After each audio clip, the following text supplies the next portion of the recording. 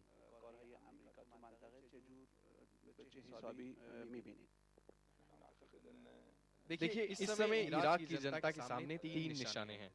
पहला तो ये कि वो डिक्टेटरशिप से छुटकारा पाएं और उनको अपनी पसंद की सरकार चुनने की आजादी मिले।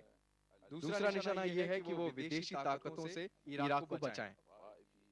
इस बात की संभावना है कि विदेशी ताकतें युद्ध की समाप्ति के बाद यहाँ जमी रहें। इराकी जनता का तीसरा सबसे बड़ा निशाना है आंतरिक सद्भावना, यहाँ विभिन्न वर्गों के बीच प्यार और भाईचारा कायम करना अति आवश्यक है। जैसा कि आप जानते हैं कि यहाँ शिया, सुन्नी, कुर्द, तुर्कमान आदि बहुत से वर्ग बड़ी संख्या में आबाद हैं। उन सबको साथ लेकर चलना जरूरी है।